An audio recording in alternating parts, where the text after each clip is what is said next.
Hey guys, welcome back to episode 9 of Calculated Chaos. Today I'm here with Sean Creagh, a fellow Irish YouTuber, and let's get into it. So we were just talking here before the podcast about Longitude.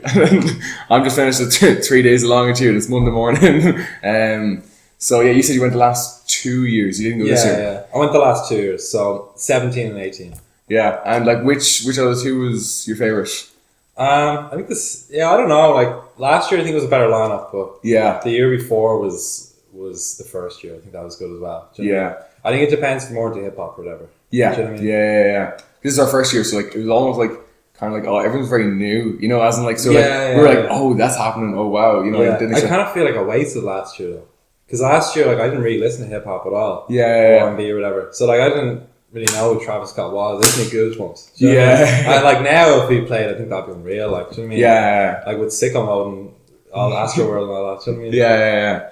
Because like it was funny because like Josh know a lot more of those sort of artists, but like he got me listening to Joyner Lucas and stuff beforehand. But Joyner Lucas was unbelievable live. Like he's he's like ISIS and I'm Not Racist, but the two main ones I would listen to. But like he was crazy good. But like even like you said, Stormzy played 2017, and like he didn't have that many songs. But this time, like, he killed. Like Stormzy headline was like, because he played the year before as one of the kind of smaller acts. Oh, did he? Yeah. It was like Major Lazer and Stormzy and stuff. That was like 16. Oh wow. And then 17 was like Stormzy as a headline, and then it was The Weeknd. And Mumford and Sons. I don't know, something like that. And then last year was like Post Malone. Yeah, Post Malone. Travis Scott and. Who was the last one? Oh, Solange. Okay. Yeah. Beyonce's sister. Yeah. Everyone was like, who's that? And they were like, oh, it's Beyonce's sister. And I was like, oh, yeah, great, yeah. Like, they're all going for it. Nobody knew who she was or what song she sung, but I think everyone left early, actually. Really? Yeah. Yeah, because they didn't make that mistake this year, because like obviously Stormzy did Saturday Night, he replaced Chance the Rapper. Yeah. And Cardi B was last night. But he's got a lot more songs now, do you know what I mean? Yeah, he did. Like, Bossy Bop is such a good song. Great, doing so well. And also what he did was, you know, Shape of You by Ed Sheeran. Did you ever hear his where he's... Yeah. He played that. So he played... But, no, they played that 2 years ago. Oh, really? He played, yeah. But, like, he literally was like... it's like, alright, Dublin! And he's like, everyone's like chanting whatever. And he's like, I'd like to dedicate this to my good friend Ed Sheeran, and everyone thought he was going to come on stage. Like everyone like was certain, they were like, oh, Ed Sheeran's going to come on, and he never did. He literally like everyone like he just kept going with the song, like he just sung his own bit. I think Ed Sheeran was just in the speakers or something. Yeah. What he did was he literally put the audio of the chorus going on, and then he just did his bit and just ended it there. Which is good because he got everyone into the song. Well, one thing Cardi B did, and I noticed was actually really good, is that you know, she doesn't have I'm not a massive fan, so I don't know, but she doesn't have a lot of like her own songs, but she's featured on a lot of songs. But what she did was she did clippets of her featuring on songs. So let's say you know, like Jeezy's song No Limit. She did the chorus on that, and she kind of rapped at Jeezy's bit, and then went into her part of it, or like Tacky Tacky, you know, or that's the name of the song. She did her bit on that as well, which is good because like everyone like the really recognizable songs, or her and Bruno Mars' song. So that was kind of good because like everyone was like, it was like short bursts of her music, you know, like really recognizable songs and her features on it. So that was kind of interesting. Kind of like we're cutting it going through, but I thought it was quite good. And she did the full hour as well. Like she was but that was a serious performance. She had 6 dancers or 8 dancers or something, and she gave it like most people stayed for the full thing. You know, there was no leaving. That's surprising, like. Yeah, but like poor Juice WRLD got fucked over with that though, because. Like he missed his flight, so in turn he got put on the same time as Cardi B, where he was supposed to be on earlier. He got demoted to stage. He wasn't even on main stage. He got demoted then to Heineken stage, and like people still showed up. Like I think I saw photos, but there was an aerial shot of the main stage when Cardi B was on, and it was just full. You know what I mean? Like, but like she's an A-list celebrity at this point, you know. But she's always on the news, though. Do you know what I mean? She's like the Kardashians. She just attracts literally the like Hollywood lists and all that sort of stuff. Her rise has been very mediocre. Like it's been very impressive. Like a year ago, she's kind of just Nicki Minaj too. Like, you know what I mean? She's the same kind of style of music, same kind of physique. You know, literally, but like that seems like the female rapper kind of box. It's like Iggy Azalea, Nicki Minaj, Cardi B. They all have very similar body types. That seems like to be the way to go if you're a female rapper in the industry. Maybe they're no, but you always see like on Snapchat.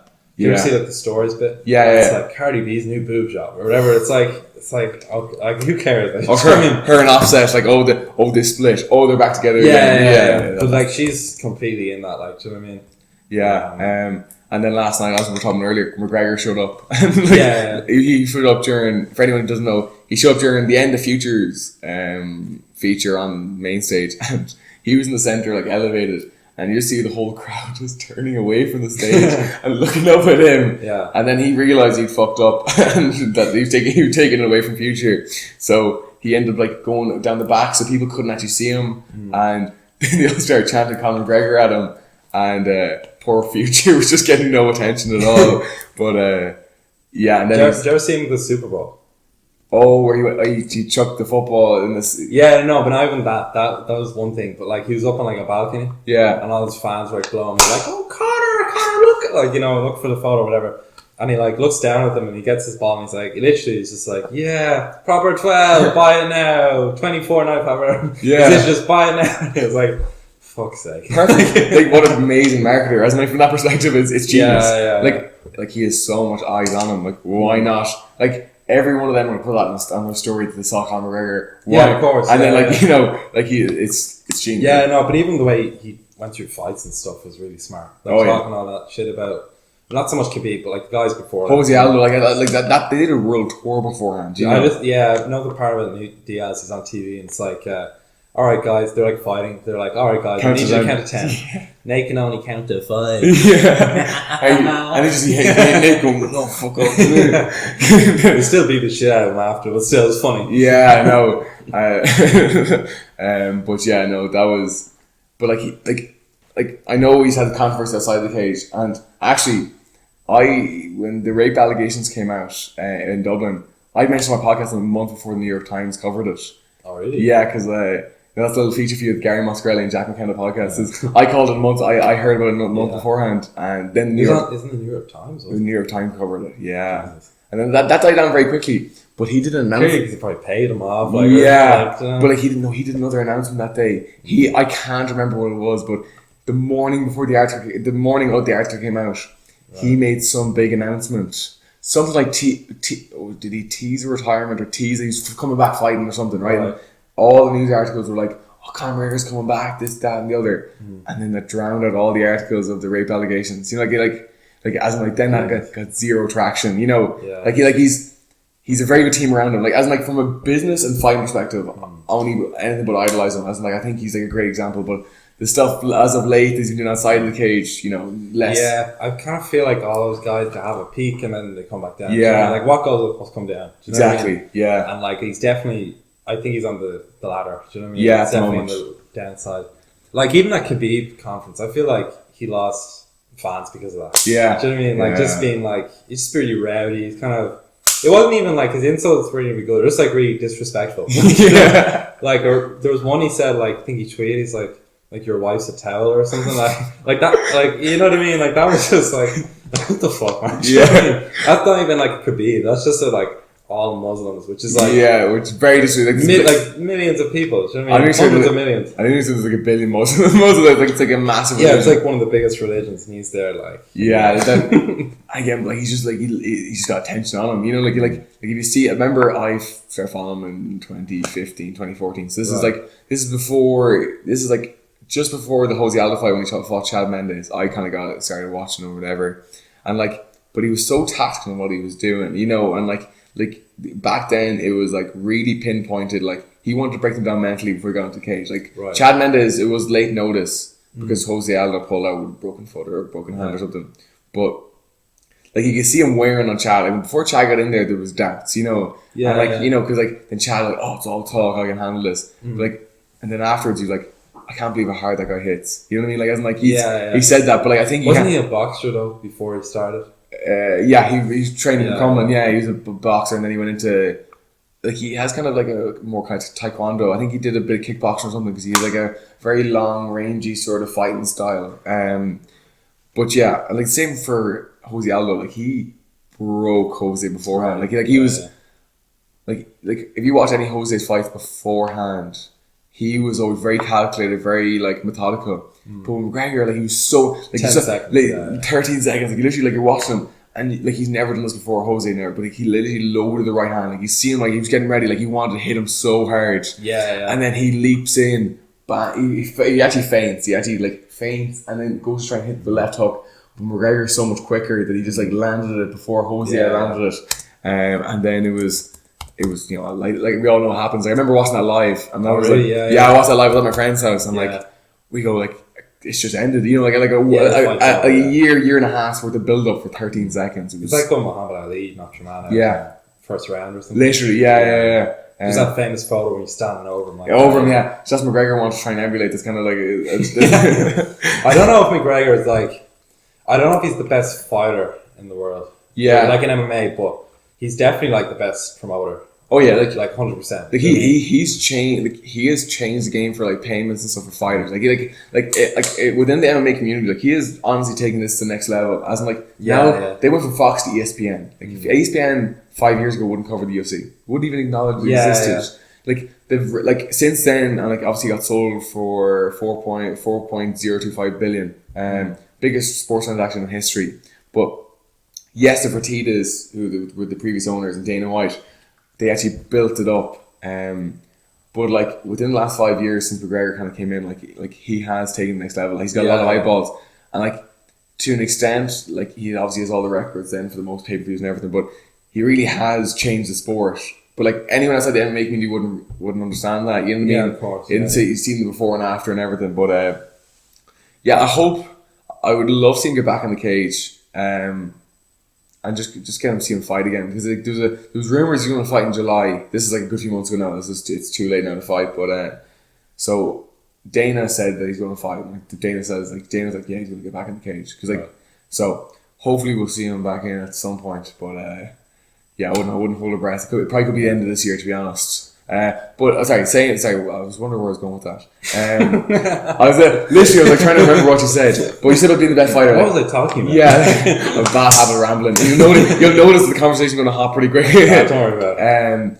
But he is one of the best fighters in the world. Like when he was at his peak, and like I'm not saying he's not at his peak now, because like Khabib's undefeated. Like I don't think he is at his peak anymore though. Yeah, but he's at that age, isn't he? He's gone 30. Is he? Yeah, MMA peak's actually 30. Like your athletic prime in MMA is like 30 to 33, 34. Like that's your window when you are like when your mixture of experience in martial arts and your actual physical capabilities. You watch it every weekend, don't you? Yeah, like literally every weekend. So like I know like a lot more. Like I follow it and like listen to like. I'm just basically just repeating what like professionals saying. Like I'm still stupid. Like I got into jiu-jitsu because of it, but like I don't know. I just really enjoy it. Like I enjoy like it's very, very difficult. You know what I mean? And like and I don't think you fully can appreciate that until you actually go into an MMA gym and seeing lads day in day out like, beating the shit out of each other and like slowly but surely getting better. But it's strenuous. Yeah, it is. It's a very tough lifestyle, and like it went through a bit of a fad for a while where like. Every kid wants to be Conor McGregor. You know, they all want, like you know, like I feel like entrepreneurship's having that time at the moment, and barbering as well. Those sort of three things of last while I've seen. Barbering, as like I don't know if this is just a Galway thing, but like every like young lad wants to be a barber. Yeah, as like they're all setting up like barber Instagram page and like cut their heads fair and taking pictures and stuff. You know, yeah, like that was a weird one. But like also like entrepreneurship, as in like people just think like once you start a business, you're like a millionaire, like you're loaded. You know, of course. They don't understand that like. It's long. It's long hours and it's a lot of sacrifice. Like you can't. It's completely on you as well. Yeah, literally. I like especially when you start getting staff on. Like, isn't like you need to make sure they get paid first. Isn't like you need to make sure like you will really work. I remember Gary Vee saying it. Do you know what Gary Vee is? Yeah. Like, Gary Vee said like you work for your employees. Like they don't work for you. You know, you make sure that they become first. Make sure they will have the best environment to work in.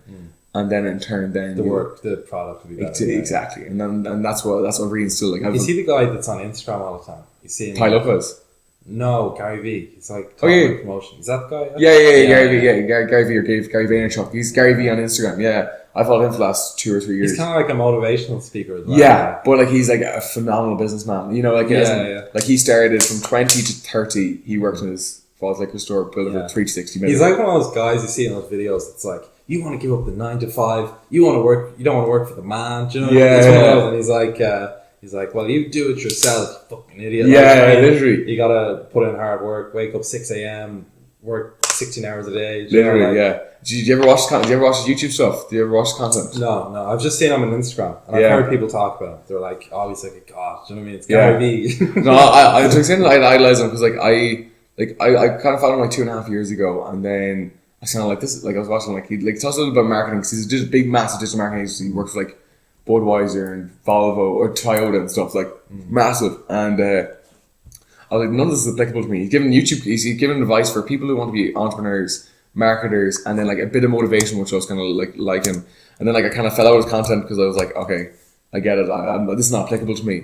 Then I kind of found him last year, then kind of in April, and started watching it again. And there was one line that always stuck out to me. He went, "You've accessed the whole entire world in your pocket. Why aren't you using it?" You're like, this is like the ultimate That's age. what I mean. Like he's like motivating. Yeah, literally. Like there's a couple of different factors that led to me starting YouTube, but like he would be a major one. And then, really? Yeah. And then like I started watching his content. Like I started like listening. Like I bought one of his books. I listened to the other one online for free on YouTube. So Crushing It's on YouTube if you want to listen to the audiobook, which is actually very good. He reads it and he actually sometimes he stops and like he talks about things that have changed since that's been written and stuff, which is quite good. And then like I saw about the whole digital marketing thing. I saw what he was changing the industry in the States of digital marketing. And I kind of looked around Ireland and went, doing very badly around here, as in like, so like there's no creativity or anything. So that's why that kind of inspired me to start looking at that industry and kind of going, should I start it? And then, but yeah, no, he's been like, I literally when I was in New York, I took pictures of his offices. Like I fucking. Oh really? Yeah. Where he's on Wall Street or something? No, he's in Hudson Yard, which is like a big like commercial area. Right. But it was actually funny. The week I was in New York, he was actually on holidays, and he takes like holidays like twice a year for like a week. And, like, really? The one week I was in New York, he was gone on holiday somewhere. But could have popped in. I know. I was tempted to go down. But fuck it. Like I was one of the guys in my gym actually interviewed him a couple of years ago. Really? And your man Shane Curran, the entrepreneur, he was at the Web Summit with him in Portugal. Is he like a millionaire or something? Yeah. Is he a millionaire or is he just really rich? I think he's a millionaire. As in like he's on Forbes 30 under 30.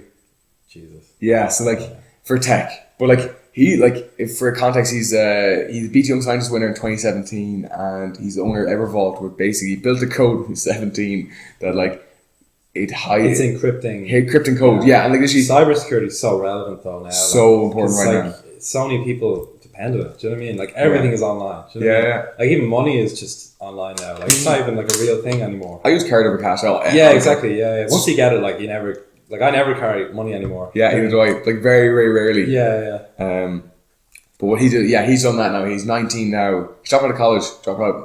He was started first year. He's doing business and law. Yeah. But he said like he barely showed up all year. Like he literally barely. Like he was like. Eventually, like, okay, I just need to stop doing this. Like, he's getting investors. He's one of the biggest investors in the world are investing in him. Like, like he's. But that's you kind of be like Bill Gates or something. Do you know what I mean? He doesn't need college. Like, do you know what I mean? Like Bill Gates was in Harvard and he dropped out after a year or something. I think it's one of those. Yeah. Founded Microsoft. You know. Literally, but like, it's like he's I had a meeting with him once. I got coffee with him and like, he's super genius. I was like, I don't like even just the way when you ask him questions, you can see the way his brain turns, he breaks down things and the way he answers things. Like, he's not a normal 19-year-old, Yeah, I'd say he's quite analytical. Yeah, very much so. Actually, I'm going to try and get him on the podcast anyway, so watch out for that one. He said he'd come on, but he's very, very impressive. And like, I think he could be one of the big, like a big player, like the likes of Bill Gates, or like big anyway, because like he's in Dublin at the moment and he's looking now to expand out to the States. Like, you have a base out there, like which is the only way to go. Like, the likes of Silicon Valley and stuff, as in like that's your hotspot. Like, that's where your talent is, you know. The economy is so strong in the US at the moment. Very strong. But I know, but like the concern is like it's so good that like it could end up, bubbling over again. And, 100% it's going to. You know? Yeah. Like, it's the same thing. Like, you're gonna hit a recession eventually. Yeah. The problem is though is that even though it's not really real though, because like the economy is doing a lot better, but like American wages are still stuck. Inflation has gone up and taxes have gone down, so people are still living the same as they were. Like 5 years ago under Obama or whatever. So like. Things are just gotten a lot more expensive. It's interesting. No, it is. And actually going back quickly to Gary Vee, he's like what he's aiming to do now at the moment, right? He's like he wants like he's building up VaynerMedia, building up his capital at the moment. But he's going to do, once the recession hits, he's going to buy a load of businesses. Oh, really? And then rebuild them back up again. Rebuild them back, yeah. Yeah, which is like obviously what you want to do. Or like the same thing with property, as in like you want to buy during a recession and then like build it up and then sell it during the boom. But that'd be interesting to see now how some of the business people will navigate that, because I know you're studying commerce as well, so you have some sort of interest in business. Actually, what made you choose commerce? Because like I know like global commerce, sorry, but I know because like there's like thousands and thousands of students do commerce every year. Yeah. What made you want to go down that route? I didn't really know what I wanted to do. To be honest with you, I kind of just went for it. Like, I don't know. I kind of feel like I approached it incorrectly, because I was just looking for high points. Do you know what I mean? Yeah. So I just from like a pride thing, I just wanted to do well. Do you know what I mean? Yeah. And then the CAO, I didn't really put much thought into, and then I just kind of got. Do you know what I mean? I just kind of went with it. Do you know? Yeah. Because I originally wanted to do law. That was what I wanted to do for ages. Mm. And then I was kind of just like, I'll just do business because it's open. Do you know what I mean? You can kind of go into anything afterwards. Of course, I just went for that. No, it's fair enough. A lot of people are the same, because like it's so generalized that when you leave, like, let's say you want to get a master's. It doesn't really leave you with anything though. Do you know what I mean? Yeah, like, you have to do a master's, really. Yeah, or you just get a job in like a bank, or you get a job like in Microsoft or a tech company. Like that's what Thomas Arnold's doing. Yeah, literally, he's on his year out now working as an intern, but.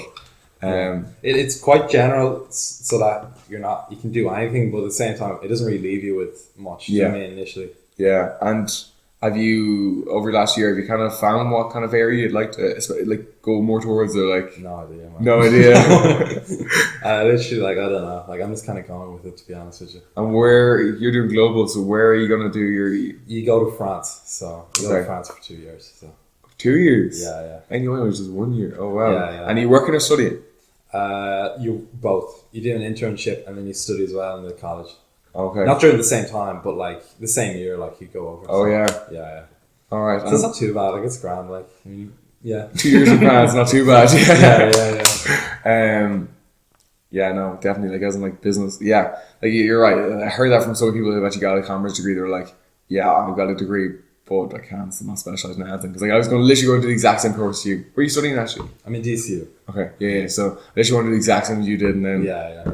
My friend literally went, it's too generalised. You're not going to leave with, you know.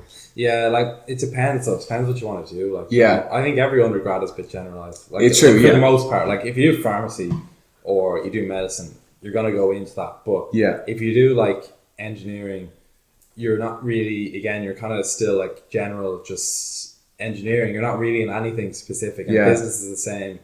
And probably if you did an arts degree, it's probably the same. So you have to go into something afterwards. So the only thing with engineering, I don't know if it's just, I'd say most universities is, you do generalised engineering for the first year, but you specialise in second year from then onwards. I think it's third year, yeah. Well, anyway, second year. But is it? Possibly, like, I don't know what way everyone else is forced it, but I know one of my friends is going to do engineering, and I think he wants to go into, I can't remember, like not civil, it's informational engineer or something, like, it's about 2 computers anyway, so he gets to move into that in second year. But again, like, you're right, like, it's still, any undergraduate is very, very generalised. It's hard to know what you want to do when you're in school. Like, I don't think it, like, and that's one thing that's pissed me off, is like, some people are like, oh my god, I need to build a CEO, oh no, I need to know what I need to do for the rest of my life, the next 50 years. So once you leave school, it's so, like, inaccurate. Do you know what I mean? Yeah. You kind of realise, wow, the world's so much bigger than that. Yeah. It's not like you just do this one degree and then you get a job and that's it. Do you know what I mean? You're done, like, you know, it's painted as like the end of the world, isn't like, you know, but like, I suppose like that even sort of kind of is though. Do you know? This is the end of school, so you kind of feel like, I don't know what's next, so this is it. This is the end. Yeah, this is the end. But like, I feel like teachers do, like, most of them anyway, or some of my teachers anyway, like way overhyped it. But like, that is their job. Their job is just to get you there. Like, that is the end of the road for them. But that's when it's really the start of your life, really. You know, that you have actually freedom to choose what you want to do. But like, the fact, like, 18 years old, like, let's say, right, that's the way I was painted to me before, was like let's say most of us with medical and stuff will probably live to about 100. Like, we're 18, I'm into 18% there. You're 20, you're 20, yeah? I'm 19. 19% of the way there. You know what I mean? Like, if you look at that on the scale of, like, you have a lot of years. It's like, why not do a bit of work experience somewhere for a year, like, work for a year and try and figure it out? Like, yeah, of course. Cause, like, I've never talked to someone who took a year out and regretted it. Yeah. Yeah, like, I've talked to a few people and all of them are like, give me a better idea of what I want to I suppose they're probably not going to say they regret it. You know what I mean? True, yeah, because it looks bad. Well, they're not going to be like pouring out to you like, I wasted a year. You know what I mean? But I think you're right though. Like if you work for a year in anything, you're going to like just kind of figure out what you really want to do. You know? And I feel like, and I know people like kind of shit on like people our age anyway, kind of shit on PLC courses and access courses, but like But I know I was talking to a college lecturer and they said like those students, like they know they want to do that course. Like when they go to first year in university or college or whatever, they 100% know. So they're actually way more prepared. Whereas the people go straight from sixth year straight into first year, they're like, one, they're partying all the time because like it's their first time being out of school, and then like then they're also slightly uncertain because like the dropout rate's so high in first year, exactly, you know. So like they're almost the better students because they've studied for a year, they have some prior knowledge, but also they know that. They're also a little bit older, do you know what I mean? True, yeah. Like, it makes a huge difference out of school, do you know what I mean? Like, you mature a lot more. Yeah. Like, I feel, even the space of a year. Even one of my good friends did a PLC in business. Yeah. And he worked quite hard at it, you know, and it depends on how many distinctions you get, I think. So if you get over 80%, you get a distinction. Okay. And you get so many, and then you get entered into the CAO again and stuff. But, like, when he gets his course, like, he'll work hard at it, do you know what I mean? Because that's what he wants, do you know? Yeah. And he knows it. Whereas, as you said, a lot of the other guys, they might have gotten the course by accident. Like, they might have gotten, like, their sixth choice or something. Like, am I going to stick with this or not? Yeah. Do you know what I mean? They might not show up to lectures, you know? So, those guys are just a lot more underprepared. Yeah. Do you know? Because if you do, as you said, a year out, you're just going to want it more. Yeah. Do you know what I mean? You're going to work harder. So, that's my take on it. Yeah, no. Like, I do 100% agree with that. And I feel like the stigma is like I feel like taking a year out is becoming more accepted because I know like for a while now if you took a year out you're like, oh, this guy is wasted. You're not going to do anything. You kind of have to just push past what other people think though. Yeah, do you know what I mean? That's the benefit though. Like like if you're afraid of like doing something because you're like, oh, what's everyone else going to think about me? Like you're never going to get out of that bubble. You're never going to do anything. Do you know what I mean? Literally, legally, you'll have a very generalized life. You ever heard of dogma? No. It's like if you live your life based on other people's decisions, do you know what I mean? Yeah. Like what they think. Like if I was your dad and I was like, Dad, I think you're really good at science. Do you know what I mean? And then you're like, okay. You go into science and you hate it, but then it's like, I want to drop out. And then I'm like, no, I shouldn't drop out. Keep going with it. Yeah. And all of a sudden you're down this path and keep falling down it because other people have just told you to go with it. Do you know what I mean? So you have to kind of be a bit ballsy, do you know? Yeah, literally. And I feel like I don't know whether it's just an Irish cultural thing, but like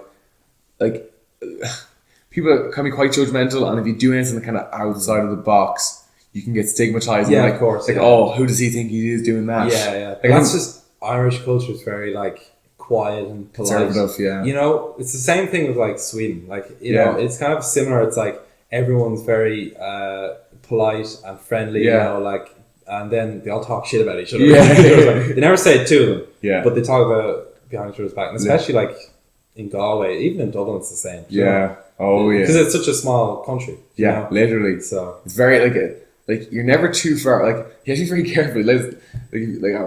I've had experiences where like I've heard someone talking shit about another person, but they didn't know that person was friends with the person they're talking shit about. You know what I mean? Yeah. Like it's very small connection. You be very careful, especially in Galway. Like Galway is very small. Like you know.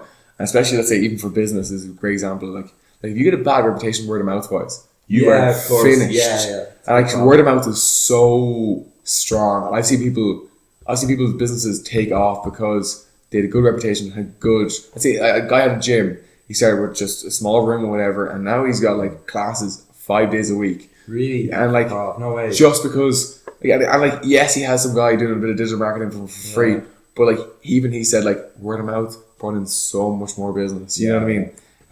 That's how Tom gets off. Tom Arnold gets literally, off his business. I was talking about that. Like, I was like, literally, just a good reputation. Like, Tom's a very professional. Like, I was like, I saw him in action at the start. Something like he had there, and he had a few videographers covering the event. That's his job, though. Do you know what I mean? Like, he has to take it seriously. You can't be like fucking around. Yeah. But it was a friend's event. I was like, he was friend. But like there was like, well, yeah, I suppose, you can't. And like, he wants to build like his fearless media now, and like it's impressive. Like what he's actually doing. Like I was like. I'm very impressed with his work ethic. You know, the fact like he's got Monday to Fridays in Microsoft. He's one YouTube video a week, which is even impressive. He'll to pump that out, to be honest.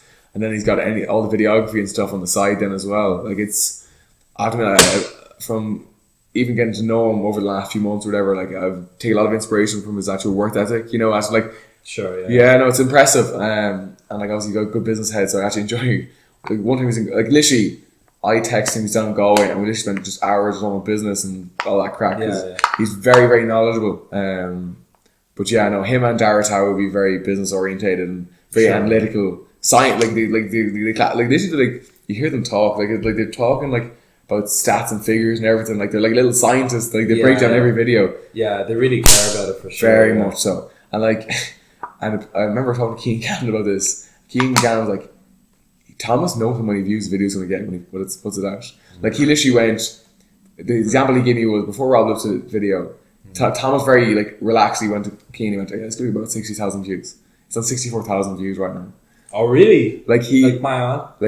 he knew how many that was going to get. Like, Like I don't know. Like I suppose he's been pumping out cut video for like 3 years, 4 years. Like he hasn't like. And it's funny. Like actually, I went back one time and watched some of his first videos, and like it's funny, not funny, but it's interesting to see his progress from like learning about videography, learning about even just like how to make YouTube videos, how to put them together. Like I feel like I'm back here 3 years ago and I have no idea what I'm doing. Like the first video I ever put out, I never made a video before. Like I had no prior interest in videography or anything. I was just kind of like, it was more kind of like I said, inspired, and I kind of went with it, and I stuck with it. So I usually do stick with things. Like, what was that like when you started off? Because obviously you started off in school. Yeah. So the end of fifth year, it was like I didn't tell people for like a month and a half, and it was only the only reason I did end up going really public about it and like putting up on all my social media platforms was because I started a new Instagram, and one of the lads found it.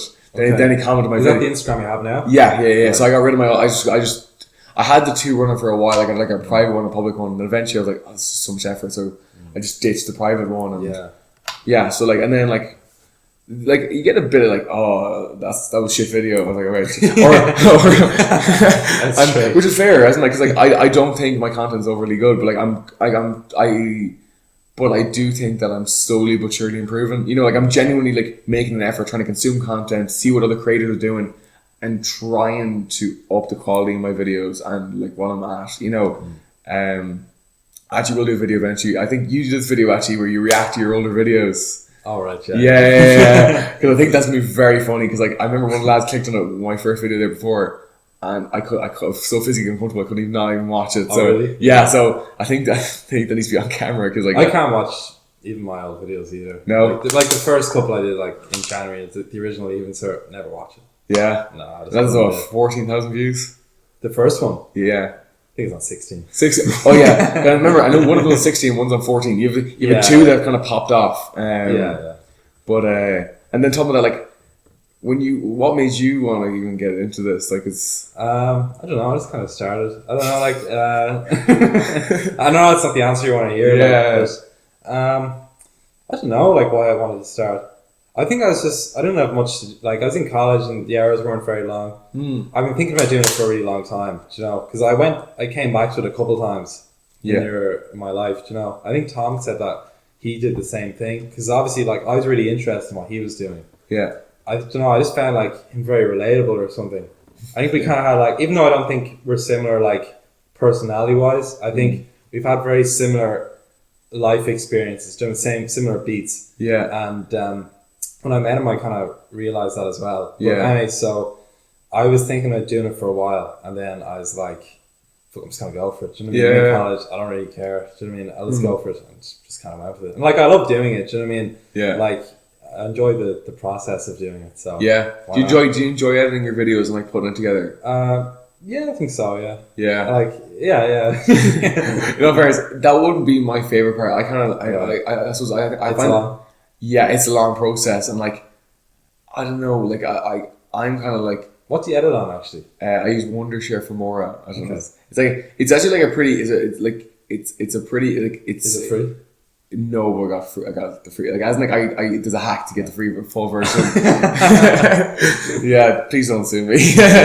But one of my friends is using the guy who still the business with, and like he's a phenomenal. He makes really good videos, and he was like, "Here, just get this. It'll just instantly just like slightly improve your videos." So like the last one I was using just crashed, and it wasn't user friendly and stuff. I was using Shotcut. What was it? Shotcut. Okay. It was horrible. Like really, really bad. My one's free as well. Which one do you use? It's a thing called Movavi. It's free. It's good.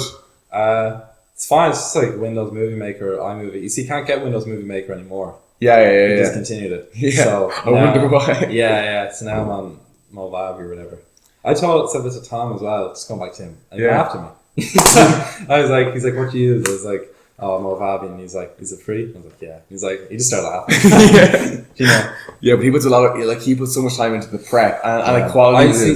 A lot of people, they buy like Adobe Premiere Pro and stuff like this, and they don't know how to use it. Do you know what I mean? And they spend like €30 a month, and they don't know what to do, and their videos aren't even that good because they don't know how to use it. Do you know what I mean? Literally, I think you're better off just getting something you know how to use. Yeah. I think I'd love to upgrade eventually.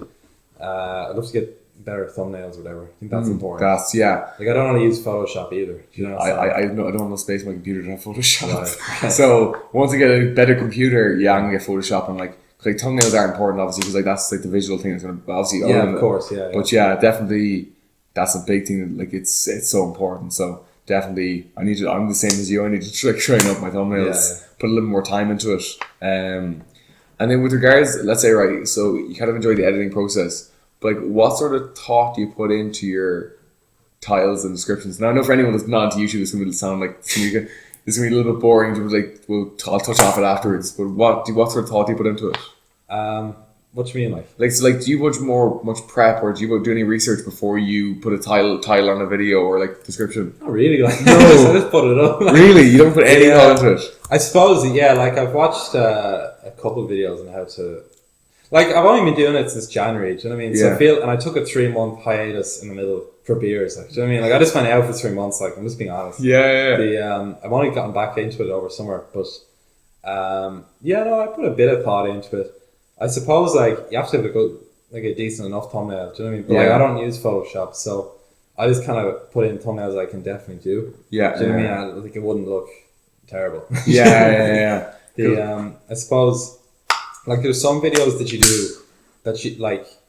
I don't know. I kind of know if you're going to do quite well. Yeah. Like I've only done 7 or 8 videos, I think. Yeah. Because one of them was 30 seconds. That was the very first one. So it's like 7 videos, and like some of them I know are just going to do better than others. Yeah. Like there's content that everyone's going to watch. Like as you said, the reacting to old videos. Like anyone can watch that. Yeah. But not everyone's going to watch a leaving cert tips video. Which do surprisingly well. As in like leaves the content done. As in like I saw you. You're all right. Yeah. Right. I want to get fine. Like, do you know what I mean? The like it's just it gains a lot of views, I guess, but like you wouldn't want to be always doing that. Do you know what I mean? Yeah, of course. Yeah. And like not everyone's gonna watch the Tom Arnold video. Like now you know a lot of my friends that watched it, and like they don't know who Tom is, and like they watched it and they were like, yeah, it was good, but like they didn't really like get the most out of it because like I think it's only focused on people who have watched his videos. Do you know what I mean? Which is the idea. That was the point of linking up. That's what collabs. I think if you watch Tom's videos and you saw that video, you think, wow, it's such a good insight into how he thinks and like his his mindset. Because even if you go into his room, like his room is like quite messy, just like post-its up on the wall of video ideas and stuff like this, and you can quite clearly see how this guy is thinking. But like I one twist I like he took with his content was he started doing a little more kind of meaningful content. You know, the sense of like following around the gamer with the disabilities. He did that. He did the Shane Curran doc and he did the recycling. That one I was like, when I saw it, I saw the thumbnail. Yeah. Oh my god. It was like I spent the day as a disabled person or something. I was like, this could be a bit far. Yeah. He had to walk I was very curious to see how he went around about that. No, it was fine, but I just saw the thumbnail and I was like, whoa. But like I was very curious, but like, he's very respectful. I like the way but I know because like I think he would have got a lot of if he had done it slightly differently, it could have went horribly wrong. Yeah. Like, you know what I mean? Yeah, no, very, very easily. But no, I like the way he handled that. I can just get back to that. I can't believe you don't put any real thought. Like, no, like I know you put a little bit of thought, but like you don't really analyze your titles. Like I was convinced there was like a little bit of. Oh really? Yeah, because like no bullshit. Like I have an add-on to my Chrome where I can see how many times some things are searched a month. So like I'm optimizing I'm optimizing my content. Is that the Tube Buddy thing? Do you have that? I have that. Is that good? Yeah, it shows you like what tags people used in their videos and stuff like that. Oh, I think I actually watched a video on that. Yeah, I meant to get that, but I can give it to you afterwards. But like literally, I can go into Google and or YouTube and type in certain titles, and it's like 10,000 searches a month or 20,000 or whatever. And I do use that, but like in turn, like 60% of my watch time roughly is just YouTube search. Oh really? Like as in like a lot of mine wouldn't necessarily be recommendations. Yeah. The thing about yours though is that you have a consistent, like you're growing all the time. Yeah. You might gain. I know it's only like 2 or 3 a day, but still, like that's 2 or 3 a day. Yeah, literally, yeah. Whereas mine's been like 300 in a day. Literally, I zero, nothing for like a week. I literally, I think that's because I have a large bank account. I have like 60 videos like at this point, which is like a mixture of like long form and short form.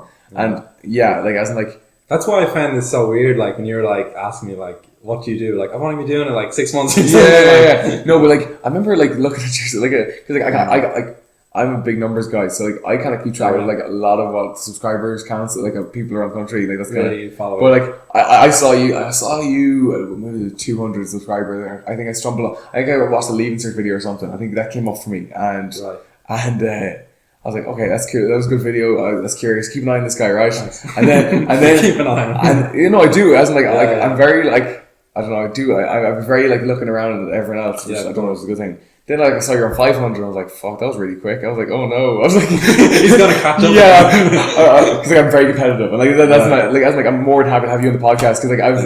We should set up a thing, you know, the PewDiePie series go up like. Because I know you're gonna pass me, like 100%. I think. I don't know. Like it depends. Like these things come and go. Like but like have more content maybe. Like not that much. But like the more you put up, the more like as in like the more kind of like search terms you can hit, like different variations. Of course, Like my watch time is like I get a good few hours every day of watch time. Like I was like between anywhere a normal day between like 5 hours and 11 hours of.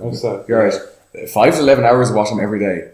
Like. And like that's just because I have so much goddamn content, you know, and not necessarily good content, but like it's it's good. Back now, I think I don't really think about it too much, like you know the algorithm and stuff. Obviously a little bit, do you know what I mean? But like there's some videos you want to do well, and then some that you want to just make for the fun of it. Do you know what I mean? Literally, because like I feel like some of them I was like. Let's say right, a great example is like my triathlon one, right? Didn't do great views wise. Got a few hundred views, right? Which one? My triathlon. I recorded me doing a triathlon last June, just over a year ago. But it didn't do great views wise. But like I watched that back afterwards, and like I have a smile on my face because like it's actually like a good memory, and even just for myself. Yeah, of course. Yeah, it's like me and Josh. Like it's like Josh will triathlon with me as well. Yeah. Like it's just like a nice memory for myself. So like of course. I watched it back and went. Oh, that was a good day. You know, so I don't even care that it didn't do well because like I thought it was a decent. I thought it was a quite good video, but I just enjoy kind of looking back on myself. It's just kind of good memories. Documentation is a nice thing. I kind of like that whole idea of just kind of looking back, going like, oh, that was a nice day. Like we went to Inishmore for the weekend, and that was like a really good weekend. Like kind of filmed that. Like that's like a nice memory as well. So it's not. I don't necessarily always make content. Like I make some videos obviously because I know they're going to do well. You know, like as like. But like other stuff I just kind of make because like I kind of want to. Like the Rob Lipson one as well. Like he was arrested I think 2 days after I put up the video. Do you know what I mean? I changed the thumbnail to him getting arrested. Saw that, I actually saw you change it because the first one was like you blew his eye. It blew his eye up. It was the same thing that PewDiePie did because the whole idea was PewDiePie made a video on like Logan Paul and Jake Paul. And like basically just went through all the cringy stuff they've said. And Rob Lipson's the exact same. Do you know what I mean? He said a lot of cringy stuff. So like. Alright, I'm going to remake that for Rob Lipson. And then he got arrested 2 days after. I was like, I'm definitely changing that. I didn't know he got arrested. Well, I don't know if he got like arrested, like, kind of jail, but he definitely, the guards went up to him like and stuff. Yeah. But no, I have no problem with Rob. But like, he has like said a lot of weird stuff. Yeah, he has a lot of hours himself up there, you know, as in like, same as like Logan Paul, as in like, you know, like they put their lives on the internet. But like people are searching Rob Lipson now, and like Rob Lipson drugs. It's one of the search terms that comes up first now. And when you search that, like my video comes up, right? Yeah. And because people are searching that and clicking on that. Do you know what I mean? If that makes sense. Yeah. And so like you get a lot of people who are like looking for, who are Rob Lipson fans, and they see the video and they just see the Rob Lipson caught out or whatever. Yeah. And they're like, oh, this is shit. Like it's a Rob Lipson hater, and just like they just like everything comments. Like they didn't get any like bad comments or whatever, but anyway, no, like that's a video that I was thinking, well, okay, let's see if people can search this and do well. Do you know what I mean? And did you look at the analytics behind it, or it didn't do actually that great when I put it up. It didn't do that well initially, but in the last couple of days, it's actually doing. It gets like 100 a day. Do you know what I mean? That's good. Yeah. Like which is like fine, like for me. Do you know what I mean? No, for both, like we're on similar stats, so kind of like 100 a day is good. You know. Yeah. Like it's on 2K, and it could have been like on 1.5K, maybe 3 or 4 days ago. Do you know what I mean? So like it's obviously. People are looking at Rob Lipset drugs. Do you know what I mean? Because they're searching for that photo, the video, and then it comes up. So yeah, no, that was smart. When I saw you change the thumbnail, I was like that. I was like that's smart. You know, like because like that is a video. Like I didn't even know Rob Lipset drugs was actually such a high search term, but like that was but people are looking for that content. They love like behind the scenes. Like they like you notice like all the like. I know like G-Eazy actually he like brings a videographer now with him on tour. Oh really? And like his series does well, and like even the UFC on the build up to fights they have like an embedded where they follow the fighters around for a week. Like people love just to see more like behind the scenes. They want more exclusivity, you know. And then when they hear some sort of controversy that he hasn't addressed on camera ever, you know, so it's kind of like, oh, let's try and find it. I just think it's really ironic that like he's always like saying I don't want to provoke controversy. But like he's just become this really like polarizing character for whatever reason. Like I think because I know a couple of my friends that hate Rob Lipset, and I know some that really like him. I feel like there's very little middle ground. You know what I mean? Like very few people are indifferent to him. Yeah, you know, and he has become a bit of a meme though. You know? When you said that, it was very true. Yeah, I remember I actually because when I got an interest in fitness and TY, so this was just 2.5 years ago, and. I remember he was one of the first ones I started watching. Like I was like, oh, there's a Dublin YouTuber who does fitness. You know, so I had no idea who he was, or whatever. So, and I actually watched the rugby one. You know, the one you specifically clipped because I remember watching that at the time, going, I can't believe he's actually like this is hilarious. You know what I mean? Like it's genuine. That was what happens. You take pre-workout before a game. I remember you clipping that, going like that was a good clip. That was well played. There's a remix of it as well. I found on Instagram. I put it in the video. Someone remixed that. I think someone played in a club as well. Yeah. It's like dun, dun, dun, dun, dun, dun. That was one take pre-work before a game. Like a bass drop, like it's so good. Like I don't know, like he's fine. Do you know what I mean? I think I mean he is what he is. Like you know what I mean? I have no problem with him though. Yeah, you know? but I do like the way he's kind of like I know Jack's actually kind of like he's like in the league in his own. He's like 22 million bigger than Logan, bigger than KSI, but like I feel like he's more kind of like. A more kind of Irish figurehead, I suppose. Like, but like Rob is. Like he'd be one of the biggest in Ireland. But like it's impressive how well he's done, and even internationally. Because like we were actually talking about this with Thomas and Dara on the podcast before. But like I'd love to see his analytics on where his audience is, because I feel that like a lot of his audience are like American, because like you know the like fitness industry's booming. Like there's like you know I don't know how deep you are into the fitness industry on YouTube. Like there's like Christian Guzman, Max. Chewing, like there's those guys who he's friends with. Right. The Christian owns Alphalete. He said set it up, but they do so well in the States. Like they're massive, and like Rob's friends with them. So I'm feeling like his audience is quite big. Like he's well known here as well, but like I'm impressed from a business perspective that he's built up from like filming his videos are quite good. Oh, high quality. Like he's good videographers. Yeah. I don't think he has his videos anymore. He probably gets someone else to do it, which is fair, because like once you get to a certain stage where you've hit certain revenue where you can travel at your release, like why wouldn't you? You know, like of course. But like I'm from a business perspective, again, I appreciate what he's done, because like he's built a nice living. He's very open with his business as well, which I think people really appreciate. Like I think he's made a video like how I made 100K in a year or something. Yeah. Like people like when you're honest about things. You know what I mean? He doesn't try to hide the fact that this is a business that he's running. Yeah, of course. Yeah. Because so many YouTubers, like, they have the t-shirts, the merch and stuff like that, but they kind of like try to disguise it in with their videos, and when people see through that, they're like, this guy's just in it for the money. But when you're straight up, it's like, I love doing this, but I also want to make this my job. Do you know what I mean? So go buy my merch. But people like kind of I don't know, they just respect it a bit more than they would otherwise. Do you know what I mean? Which is fair. Yeah. Like I'd even see some of the people wearing his t-shirts, or I see people in the weight room. Oh, really? The Lipset LF thing. Yeah. So it's funny. Like it's funny just kind of seeing that, but like it's interesting when like the brand like I think Logan Paul, like I've listened to a lot of his podcasts. Like he's trying to make Maverick a brand of its own. Like, yes, it's Maverick by Logan Paul, but like he wrecked his career though with that video. Man, like, but he's back up. He's back up the same stats he was in 2017 before the controversy. He's not like afraid to say like. Was he not like at 16 million or something? He got over 1 million during that controversy.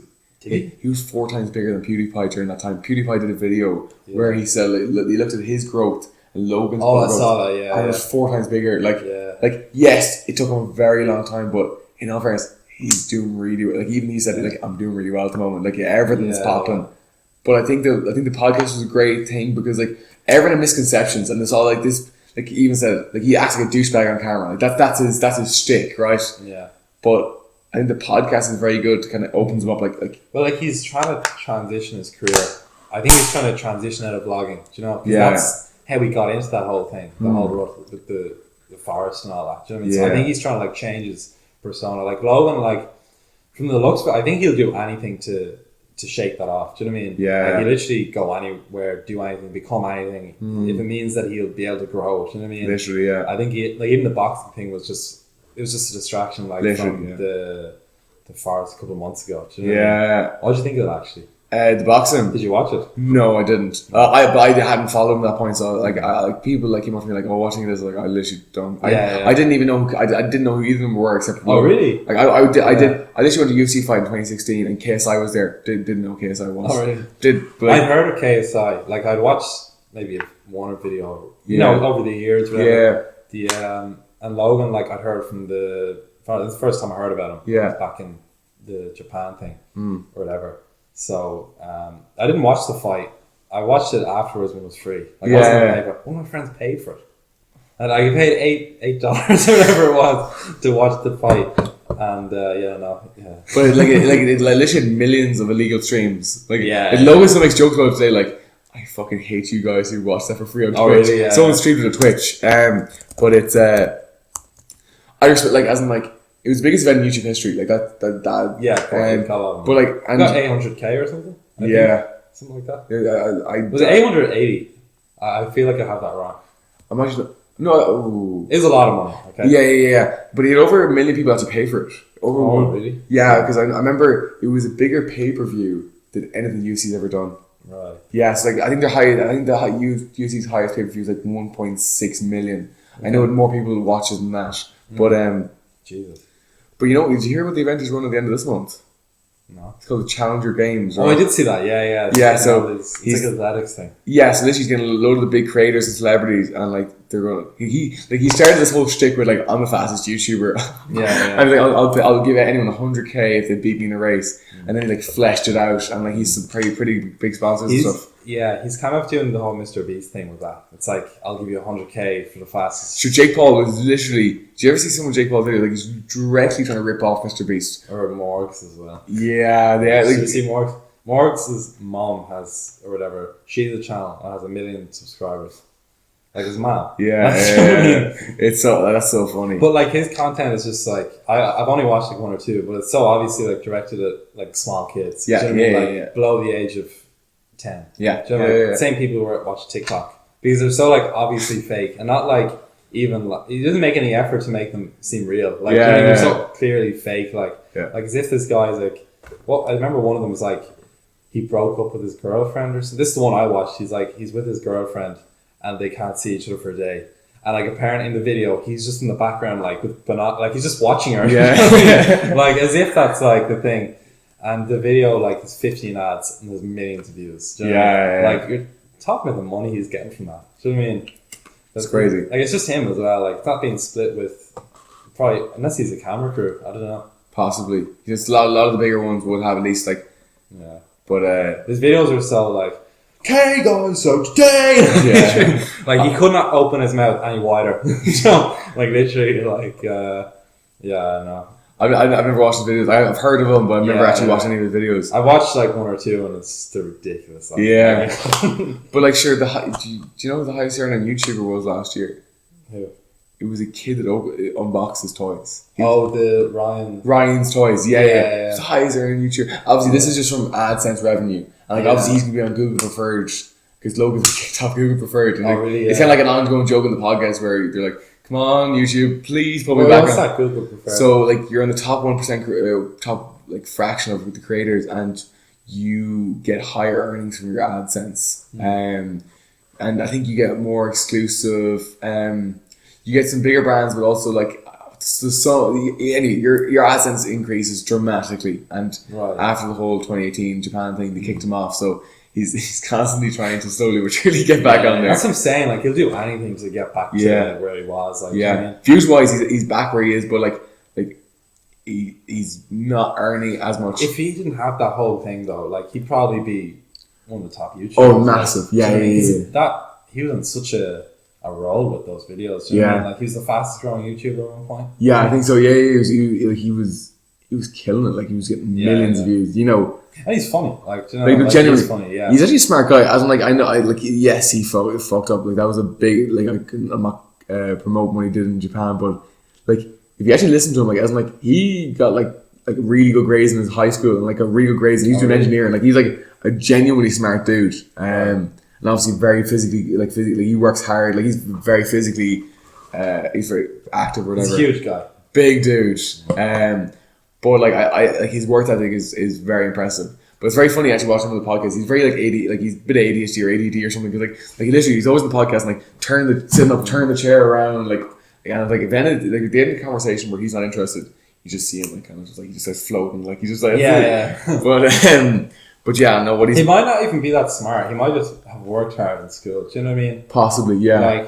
But you can't build an empire like that being a dumbass. You know, like as like yeah, I wouldn't say he's like a genius or anything. Not a genius, but he's a smart dude. You know, like he's like if I don't know, I've listened to many hours of him speaking on the podcast, and just like the vibe I get is like he's a lot more calculated than people would actually realize. You know, as in like and he, like after the whole Japan thing, obviously he kicked out a lot of his team, brought in new like better. Oh really? Oh, he like every content. He's a review team now, so like before he posts new content, like they're like going like. They're yay or naying. Like let's say Jake Paul threw designers house birthday party 21st or something, his birthday anyway, and Logan's videographer made a video. The review team did not let that be posted. Oh really? Yeah, but like there was a whole controversy. Some girl got drugged or something at Jake that party and stuff. You know, but like it was like Chris Brown, everything was there. Like it was crazy. Right. But like I think those two lads, and one thing also what they've done is they're starting to cross over more into the celebrity realm. As in, like Jake Paul was hanging out with Drake over in Europe, you know what I mean? Like, but they're kind of Hollywood though, man. Yeah, I mean, like they're kind of part of that whole celebrity. Like, I don't think like PewDiePie, I wouldn't say is part of the whole celebrity thing, or Mr. Beast or any of those other big guys. Do you know what I mean? A lot of YouTubers never broke into that because like they're not really accepted because they're like, oh, these guys make videos on the internet. Yeah, but I don't think they really have that personality. Do you know? Like like I couldn't see Mr. Beast going to these massive coke parties. Do you know what I mean? No. Do you know what I mean? Whereas I definitely could see Jake and Logan because there's like they are part of that whole celebrity culture. Very much actors and whatever like that. You know? So. Did you hear Mr. Beast on Logan's podcast? I did. Yeah, that was the one I listened to. I think I got in the Jordan Belfort one. Yeah, he's like, I don't want to go out. He was like, I did see that. It was kind of interesting. He's like, literally, he's like, all I want to do is make videos. I don't get my own clothes. I don't like do anything else other than plan videos and record them. You know, it's edited. But like he puts his video through all of his team and they make little tweaks for each of them. So by the time they actually make the internet, let's say 10 people have watched them and critiqued them. So like he's like, by that point, it should be a decent video of 10 people so they enjoyed it by the end. Yeah, you know what I mean? Of course. But like, I actually watched the video. Now I skipped through. I didn't watch every bit, but like they showed like, I think Mr. Beast started in 2013. He started before Jake and Logan, but like they're on Vine, so they brought their audience over. But it was impressive, like as in, like, so Mr. Beast was at like 1K before the lads started, right? And then you just see like Jake took off, and then Logan took off. Logan started after Jake, but then like in the last while now, Mr. Beast is like you just see his growth shot up, you know, as in, like but like he's setting that trend, you know, that whole like I did this for 24 hours. Or I'll give you last 100 grand. Last person leaves circle wins $1 million or something. But the thing is, he makes it entertaining. You know, like that's a difficult thing to do. Like, but he set that trend for himself. Like, if you want to put it that way, like it's like a ship and he's steering it. Literally, yeah. And everyone else is just following him. He created the industry. Like he literally created not the industry. He created that niche. You know, and yeah, like, of course. Yeah. And like you see that, like he's going to have to reinvent it eventually, though. Like his content, because he can't do that forever. No. Well, like I've said that before, and someone said that'll never get old. I can't remember who it was. It was one of that group anyway. I think it could have been Tom or Summer Cal or I don't know. They said that it'll never get old, but like I think it will eventually. Yeah.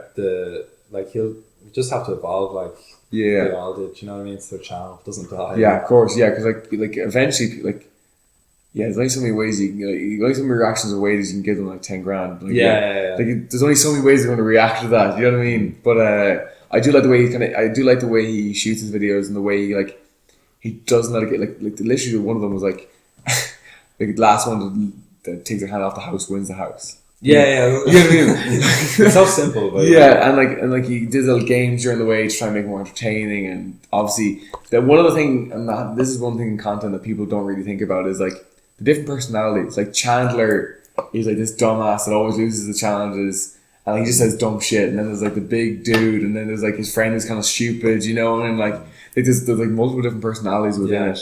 But like some of the videos are just so smart, like, do you know what I mean? Yeah. Like the one where they go back to first grade or something.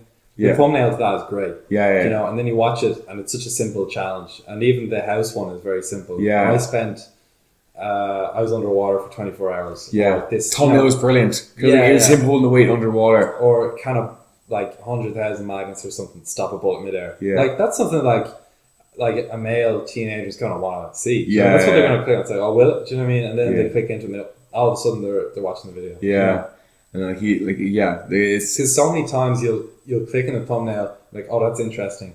They won't talk about it, that whatever you clicked on, for maybe 10 minutes. And all of a sudden you're just involved in watching this video mindlessly, and then they get to it. Do you know what I mean? Yeah. So that's how Mr. Beast anyway is. Definitely. Paul Brothers do the same thing. Like usually, whatever. Actually, like the big thing with Jake at the moment is him and Tana's engagement isn't real. You know, and they're milking. They're milking that.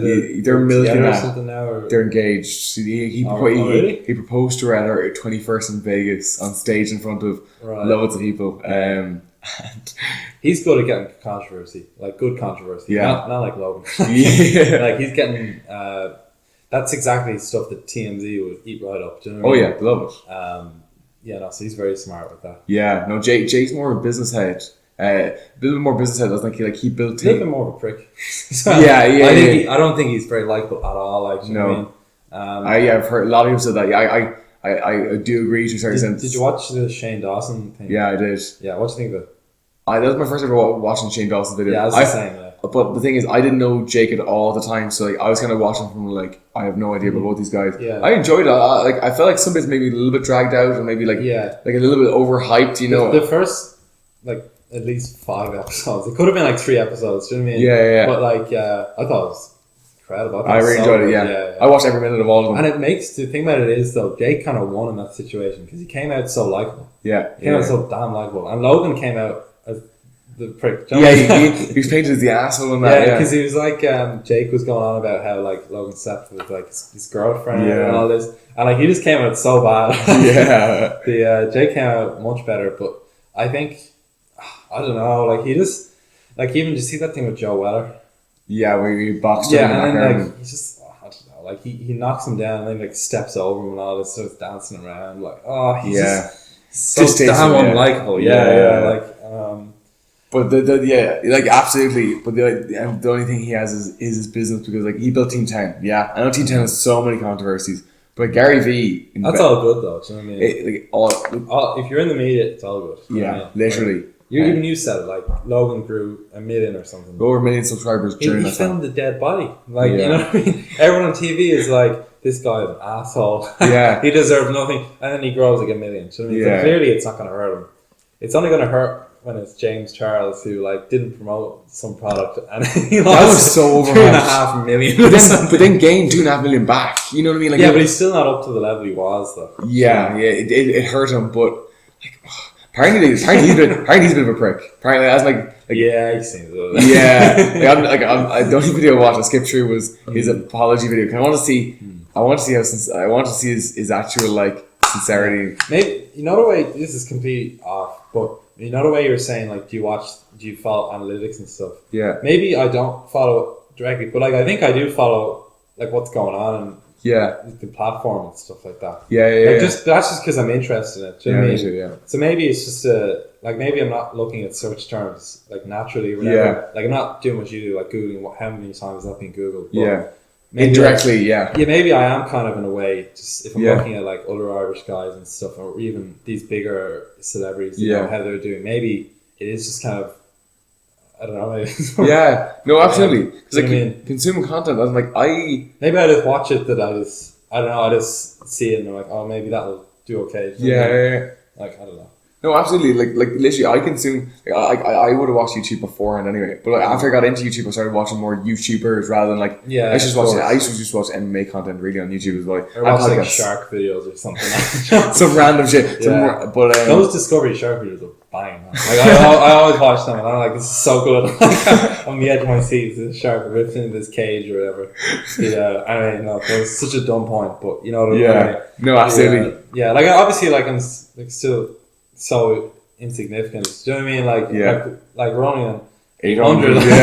It doesn't mean it's still so small, but I suppose hopefully like these things grow. Like you know and like we've both seen growth. Like you've seen growth a lot quicker than I have. You know, but I don't know. Like I mean, it's all relative. Do you know what I mean? Like anyone can do well. Like at any point, even what I was saying about your man, like Alan Redden. Like, literally, like he was on like 500 or something like that. Like in March. And I checked and. Like I was like, what the fuck? It's like 14K. Like, where did all these people come from? Do you know? No, and he's actually he's a nice guy as well. I was talking to him I met him once. We're actually walking out of the bathroom. He's like, and then walking in. I was like, oh, how you Adam? But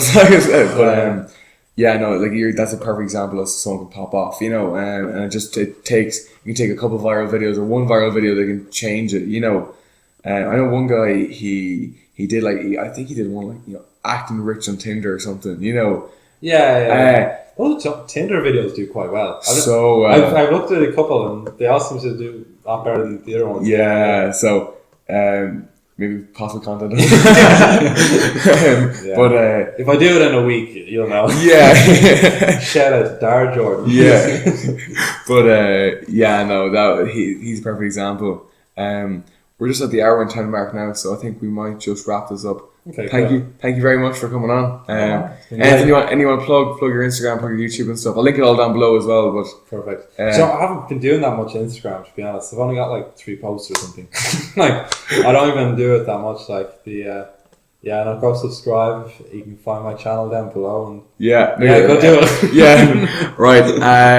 Thank you very much for listening. If you did, give it a thumbs up. Subscribe to the channel if you're on the audio platform. I want to pass out Dara Jordan. You're well on track to do it. I'm not going to lie. Give it 5 stars, and we will see you next time. Good night, Relive.